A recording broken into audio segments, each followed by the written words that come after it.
আর্জেন্টিনার ডিফেন্স লাইনের প্রাণভোমরা Nahuel Molina এবং ক্রিস্টিয়ানো রোমেরো এই দুজন ইনজুরির কারণে বাদ পড়েছে।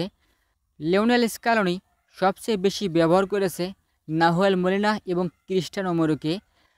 তার অবশ্য অনেক কারণ রয়েছে। এই দুজন একেবারে অটো চয়েস।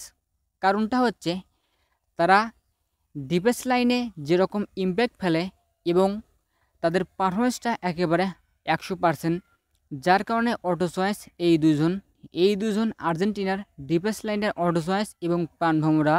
কিন্তু এই দুজন বাদ পড়েছে ইনজুরির কারণে। আপনারা জানেন যে লিজান্দ্রো মার্টিনেজ তিনিও ডাক পায়নি এবং আরও একজন সেন্টার ব্যাক জার্মান প্যাটজেলা তিনিও ডাক পায়নি। এখন প্রশ্ন হচ্ছে, যেহেতু ডিফেন্স লাইনের প্রাণভোমরা নাহুয়েল মলিনা এবং ক্রিস্টিয়ানো রোমেরো বাদ পড়েছে, তাই তাদের পজিশনে কে খেলবে? এবং স্ক্যালোনির জন্য কিন্তু চিন্তার কারণ, যেহেতু ফেভারিট দুজন ডিফেন্ডার বাদ পড়েছে। আজকের ভিডিওতে এই দুইটার সমাধান দেওয়ার চেষ্টা করব, অর্থাৎ তাদের পজিশনে কারা খেলবে এবং স্ক্যালোনি কাদেরকে মাঠে নামাবে। তো শুরু করা যাক। তো যেহেতু রাইট ব্যাক পজিশন থেকে বাদ পড়েছে নাহুয়েল মলিনা, তাই এখানে একজন প্রপার রাইট ব্যাককেই খেলাবে স্ক্যালোনি। সেক্ষেত্রে একেবারে অটো চয়েস গঞ্জালো মন্টিয়েল। এই গঞ্জালো মন্টিয়েল দুর্দান্ত একজন রাইট ব্যাক এবং দুর্দান্তভাবে রাইট ব্যাক হওয়ার পরও যেহেতু দুর্দান্ত ফর্মে নাহুয়েল মলিনা ছিল, তার কারণেই নাহুয়েল মলিনা প্রত্যেকটা ম্যাচে শুরু করেছিল।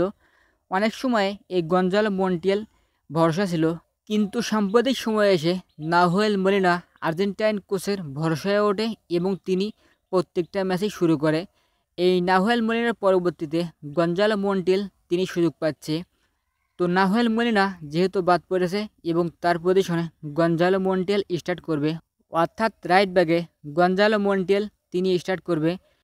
এবং ডিফেন্স লাইনের আরও এক প্রাণভোমরা অর্থাৎ সেন্টার ব্যাক পজিশনের প্রাণভোমরা ক্রিস্টিয়ানো রোমেরো তিনি বাদ পড়েছে এবং তার পজিশনে খেলতে পারে ফাকুন্দো মেদিনা।